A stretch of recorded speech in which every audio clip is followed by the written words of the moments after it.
It's learning time. Welcome to the TV library. My name is Professor Encyclopedia. Not to be confused with encyclopedia. The question we will be discussing today is who was one of the founders of renewable energy and why was his work so important? To answer this question, we must first go back in time. Well, almost. And discover the story of mouchot, a scientist that lived through the Industrial Revolution. Now, the Industrial Revolution was from 1750 to 1850.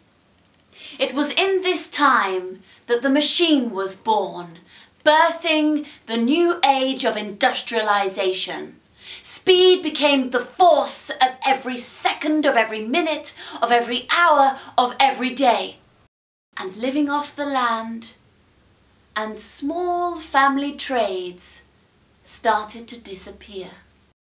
Machines, notably the steam engines in the factories, became very, very, very, very, very important, and the coal that fueled them, a necessity. It was these little lumps of black coal that kept the central power source of industrialization moving. Now, let's turn our focus to France. Paris! France was one of Europe's... Actually, this one wasn't invented and it won't be invented for another 9 years, so forget the Eiffel Tower. To France! One of Europe's fastest growing countries during the Industrial Revolution. France's factories consumed coal so very quickly that very, very quickly the resources became absolutely exhausted and there was no coal left. The French government summoned for a great scientist to help with the problem, and an announcement was made.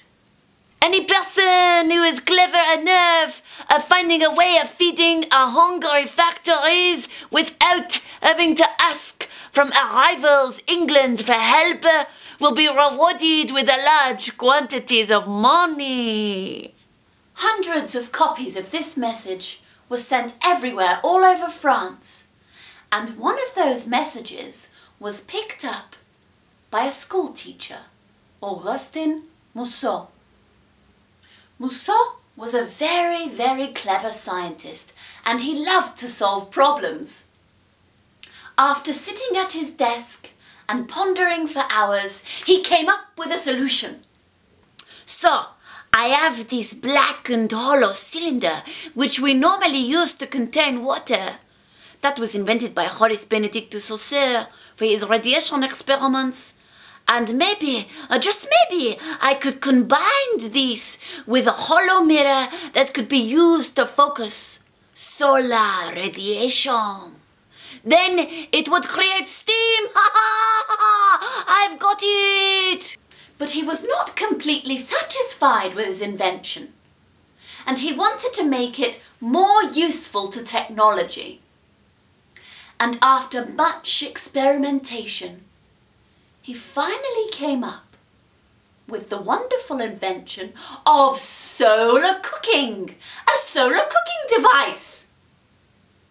The French government celebrated his invention with a huge exhibition in 1878. It was such a huge event that hundreds, no thousands, no millions, no billions, no trillions, no, let's stop at 1,000, let's be realistic, I exaggerate sometimes. Thousands of inventions were celebrated, and pieces of art, and lots of clever inventions and machines and things. It lasted for 6 whole months and had over 13 million visitors. 13 million visitors! Mouchot, the new inventor, has now created created a new invention of solar cooking.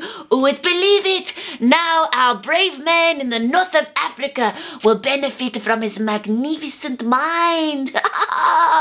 And now we will send his new invention so our entire army may have a hot meal every day.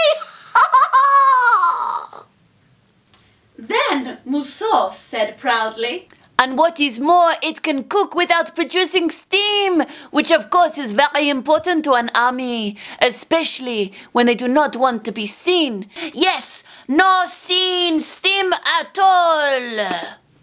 But mouchot still had lots of inventions to share. "Oh well, that is not all I have done. I have also created a way of powering these engines with steam too, all through my wonderful little invention of solar apparatus.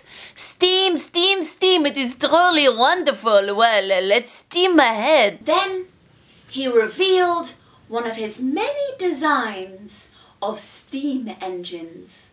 "Now look upon this great machine.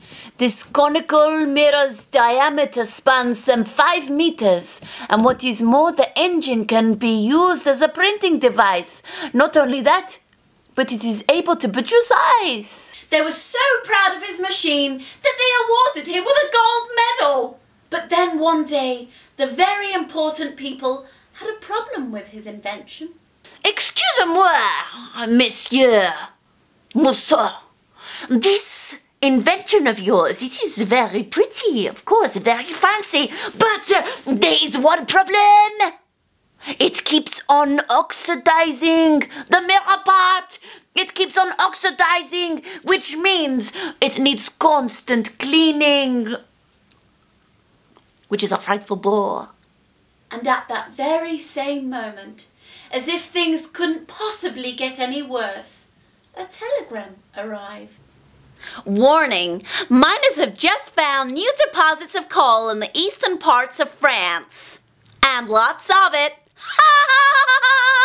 Then the government stopped giving him money, and they said to him, "Well, we do not need your pretty little solar invention anymore because we have found more coal. Our hungry machines can heat that now. We will label your invention as economically inefficient. Sorry. Excusez-moi, pardon. Au revoir, monsieur mouchot." "Economically inefficient? An interesting phrase. Who would have thought that over a century ago that a school teacher named mouchot would have invented one of the most important solutions to renewable energy? He believed quite adamantly that one day fuel would run out, and just as he predicted, it came true. What can the young minds of today create to solve the issue of depleted resources? How can we be inspired by Augustin Mouchot's inventions? What is the future in terms of renewable energy? Young scientists, the question lies in your hands.